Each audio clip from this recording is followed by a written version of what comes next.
ورحمة الله وبركاته.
لا حول ولا قوة.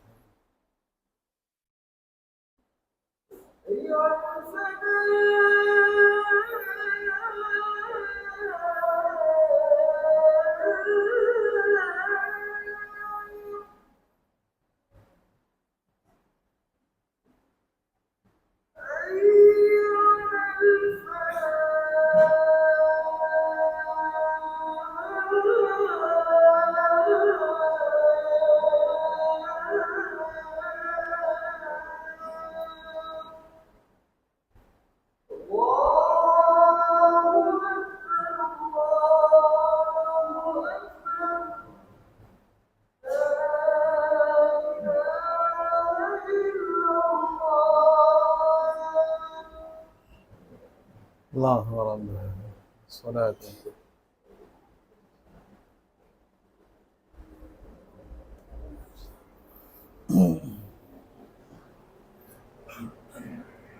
الحمد لله الذي هدانا لهذا وما كنا لنهتدي لولا أن هدانا الله. أشهد أن لا إله إلا الله وحده لا شريك له لا نعبد إلا إياه، وأشهد أن محمدا عبده ورسوله لا نبي بعده. اللهم فصل وسلم وبارك على سيدنا محمد وعلى آله وأصحابه ومن تبعه إلى يوم القيامة.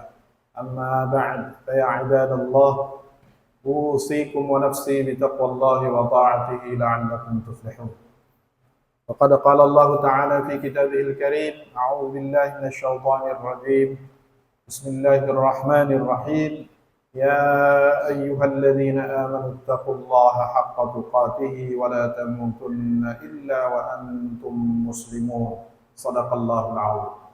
Hai orang-orang yang beriman, bertakwalah kamu kepada Allah dengan sebenar-benar takwa, dan janganlah kalian mati kecuali dalam keadaan tunduk, patuh, taat, setia dengan ajaran yang dibawa oleh Nabi Muhammad sallallahu alaihi wasallam. Itulah maknanya kamu menjadi muslim yang sejati. Ma'asyiral muslimin, sidang jamaah Jumat yang dimuliakan, dirahmati dan dikasih sayangi Allah. Bersyukur kita kepada Allah dengan sama-sama mengucapkan alhamdulillahirabbil alamin.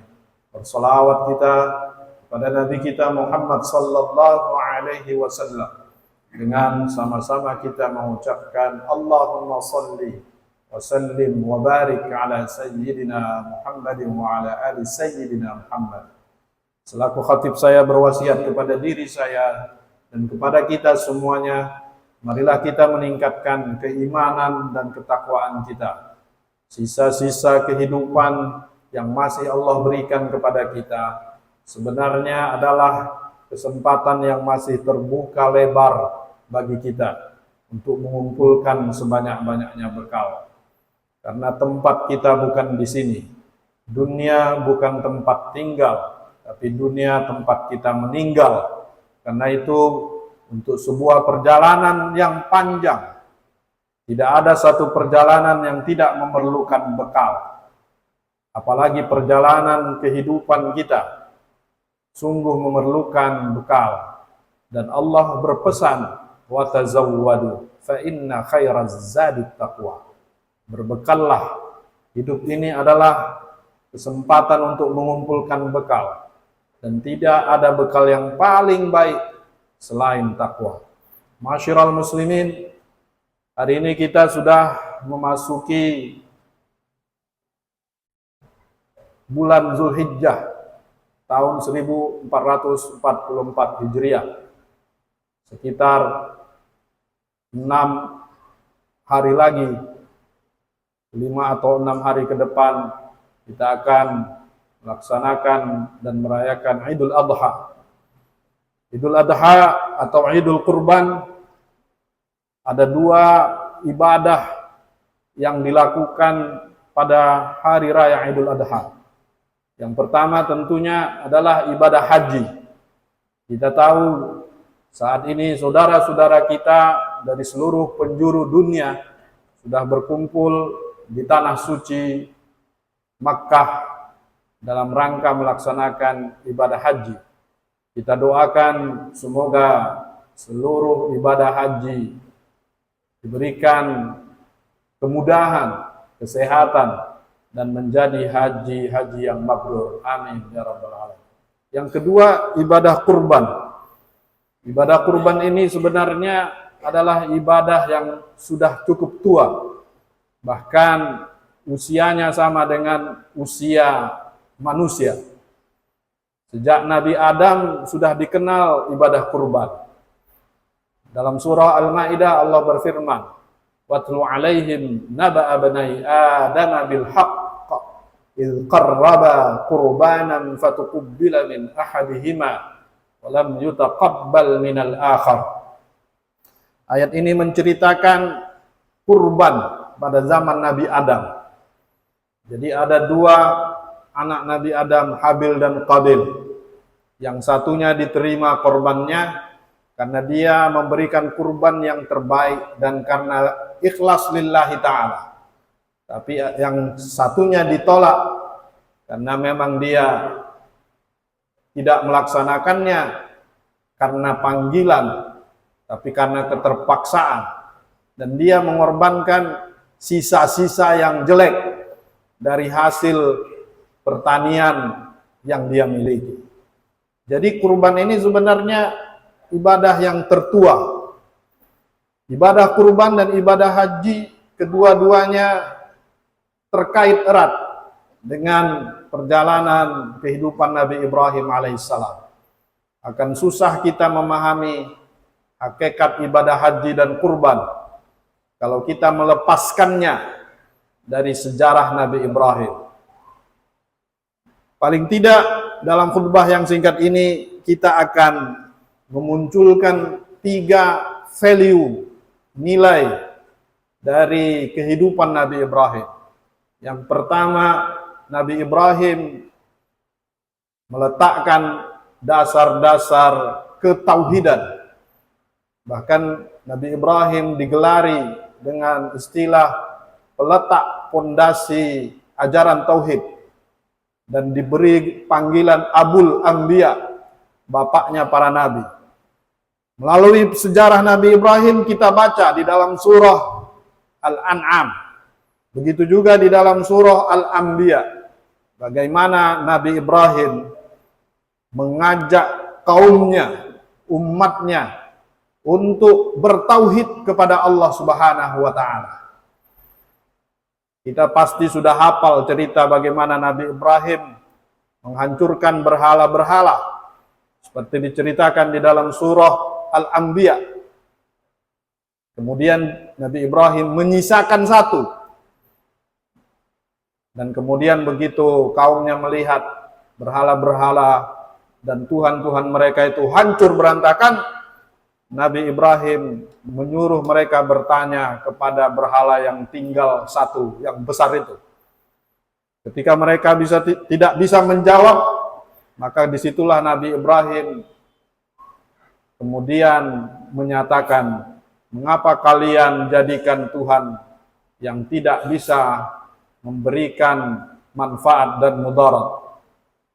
Qala ata'buduna min dunillahi ma la yanfa'ukum syai'an wa la yadurrukum. Begitu juga di dalam surah Al-An'am, Nabi Ibrahim melihat fenomena umatnya. Ada yang menyembah bulan atau ada yang menyembah matahari. Kemudian di ujung, kemudian Nabi Ibrahim berkata, Inni wajjahtu wajhiya lilladzi fataras samawati wal arda hanifa. Aku tidak akan menyembah bulan, aku tidak akan menyembah matahari, tapi aku menyembah yang menciptakan bulan. Aku akan hadapkan jiwaku secara hanif, secara bersih, tanpa adanya kontaminasi. Jangan menuhankan yang bukan Tuhan. Karena itu adalah sesuatu yang melanggar fitrah. Jadi Nabi Ibrahim meletakkan pondasi ketauhidan. Itulah sebabnya dalam ibadah haji, ketika seorang akan melaksanakan ibadah haji dan berihram, maka ketika dia dalam suasana dan kondisi ihram, tidak ada zikir yang paling afdal selain dia menyebutkan labbaik Allahumma labbaik, labbaik la syarika laka labbaik, innal hamda wan ni'mata laka wal mulk la syarika lak. Aku datang, aku memenuhi panggilanmu ya Allah. Sesungguhnya segala puji, segala kerajaan, segala kekuasaan milikmu, tidak ada sekutu bagimu. Nah, ini sekali lagi meneguhkan nilai-nilai ketauhidan. Yang itu sangat erat sekali dengan apa yang kita baca dalam sejarah Nabi Ibrahim. Ini yang pertama. Yang kedua, melalui Nabi Ibrahim juga kita diajarkan value tentang nilai-nilai kemanusiaan. Nabi Ibrahim itu hidup 18 abad sebelum Masehi, sekitar 1800 tahun sebelum Nabi Isa. Pada saat itu sudah ada tradisi dalam peradaban-peradaban kuno bahwa manusia itu boleh dikorbankan untuk tujuan persembahan kepada dewa. Dalam peradaban Mesir kuno ada yang mempersembahkan gadis cantik mereka, ya, di Sungai Nil, suku Aztek, kemudian suku Skandinavia dan seterusnya, ada yang mempersembahkan bayi-bayi mereka. Tujuannya persembahan kepada Tuhan. Pada saat itu Nabi Ibrahim berada di persimpangan jalan. Apakah manusia layak untuk dipersembahkan kepada Tuhan? Kemudian Nabi Ibrahimlah yang dipilih sebagai batu ujian. Datanglah perintah menyembelih Ismail. dan ternyata Nabi Ibrahim dan Ismail dan istrinya Hajar lulus dari ujian itu. Bahwa memang secara ketauhidan tidak ada yang bisa yang paling mahal, tidak ada yang bisa kita anggap paling berharga kalau itu sudah dihadapkan dengan perintah Allah, perintah Tuhan. Kalau itu perintah Tuhan, maka semuanya jadi kecil. Bahkan termasuk menyembelih anaknya sendiri. Dan Nabi Ibrahim mendapat perintah itu melalui mimpi. Dan itu tidak sekali, berkali-kali. Dan mimpinya para nabi dan rasul itu wahyu. Bukan seperti mimpi kita. Jadi berbeda mimpinya Nabi Ibrahim dengan mimpinya kita. Dan Nabi Ibrahim lulus dengan perintah Allah itu. Tapi kemudian setelah Nabi Ibrahim ingin melaksanakan perintah Allah itu, Allah ganti, ya, wa fadainahu bidzibhin azim. Allah ganti dengan sebuah sesembelihan yang besar.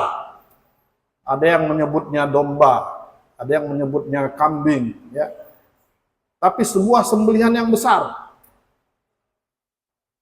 Wa fadainahu bidzibhin azim. Inna hadza lahuwal bala'ul mubin. Ini hanya sebuah ujian.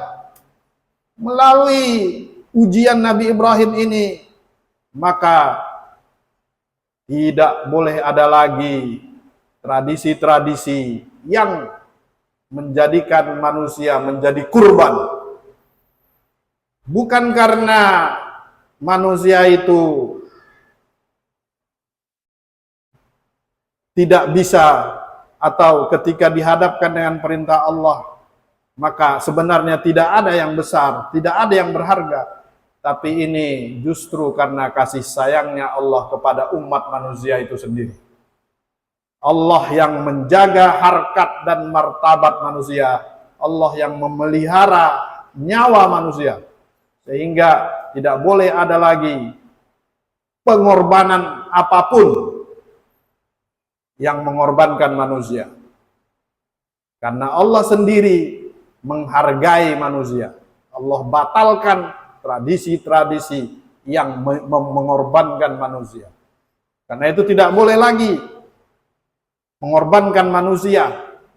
Apakah dalam tujuan ekonomi, apakah dalam tujuan politik, jangan jadikan manusia sebagai korban. Karena manusia itu sudah diangkat harkat kemanusiaannya oleh Allah sendiri dengan membatalkan korban yang tadinya Nabi Ismail diganti dengan sebuah sembelihan yang besar. Yang ketiga, Nabi Ibrahim adalah nabi yang meminta konfirmasi langsung kepada Allah tentang hari akhirat. Apakah hari akhirat itu ada atau tidak? Apakah kehidupan setelah mati itu ada atau tidak? Ini diminta langsung konfirmasinya oleh Nabi Ibrahim kepada Allah.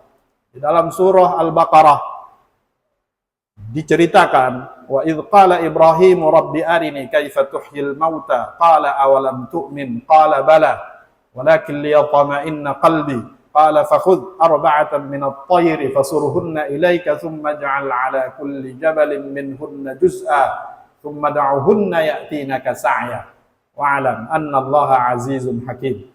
Nabi Ibrahim bertanya kepada Allah, bagaimana caranya engkau menghidupkan orang yang sudah mati? Allah menjawab, apakah kau tidak beriman wahai Ibrahim? Nabi Ibrahim menjawab, aku beriman, tapi aku ingin lagi menguatkan, memantapkan keimananku itu. Akhirnya Nabi Ibrahim diperintahkan mengambil seekor burung. Kemudian burung itu dibagi menjadi beberapa bagian. Setiap bagian ditaruh di puncak bukit di sebelah utara, yang satunya di selatan, yang satunya di timur, yang satunya di barat.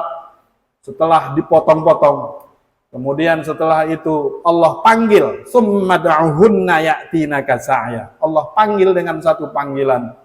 Burung yang sudah dipotong-potong, yang sudah mati tadi, dan sudah ditaruh secara terpisah di utara, di selatan, di barat. Satu panggilan, kemudian menyatu kembali sebagaimana sedia kala. Ini mengkonfirmasi bahwa bagi Allah menghidupkan yang sudah mati itu bukan persoalan yang susah. Ya, bahkan di dalam surah Yasin kan kita baca juga. Awalaisal ladzi khalaqas samawati wal arda biqadirin ala ay yakhluqa mithlahum bala. Menciptakan dari yang tidak ada menjadi ada saja Allah kuasa, apalagi sekedar menciptakan yang tadinya sudah ada, tulang belulang, bekas-bekas asar dari sesuatu. Maka tidak susah bagi Allah untuk menghidupkan orang yang sudah mati. Dan itu bukti bahwa akhirat itu ada, kehidupan setelah mati itu ada, dan itu dikonfirmasi langsung oleh Nabi Ibrahim di dalam surah Al-Baqarah. Ini 3 prinsip: meneguhkan ketauhidan, menjaga nilai-nilai kemanusiaan, dan percaya bahwa adanya hari akhirat. 3 prinsip dasar yang melekat di dalam ibadah haji dan kurban. Mudah-mudahan kita yang saat ini belum berkesempatan melaksanakan ibadah haji, mudah-mudahan Allah berikan kesempatan pada tahun-tahun yang akan datang. Kita diberikan rezeki dan diberikan kemampuan dan diberikan kesempatan untuk melaksanakan ibadah haji. Tapi kita bisa melaksanakan ibadah kurban. Man kana lahu sa'ah falam yudahhi fala yaqrabanna musallana. Barang siapa yang diberikan keluasan rezeki, memiliki kemampuan untuk berkorban, tapi dia tidak mau berkorban, fala yaqrabanna musallana, kata Nabi sallallahu alaihi wasallam. Jangan dia dekat-dekat dengan tempat salat kami. Ini sebuah sindiran ya kepada kita agar kita mau melaksanakan ibadah korban. Mudah-mudahan khutbah yang singkat ini memberikan manfaat kepada diri saya dan kita semua. Semoga kita bisa tetap teguh dan istiqamah di jalannya hingga akhir hayat kita. Amin ya rabbal alamin. Bismillahirrahmanirrahim. Wal 'asr innal insana lafi khusr illa alladziina aamanu wa 'amilus salihati wa tawassaw bil haqqi wa tawassaw bis sabr. Barakallahu li wa lakum fil Qur'anil 'azim wa nafa'ani wa iyyakum bima fihi minal ayati wal dzikril hakim wa taqabbala minni wa minkum tilawatahu innahu huwas samii'ul 'alim.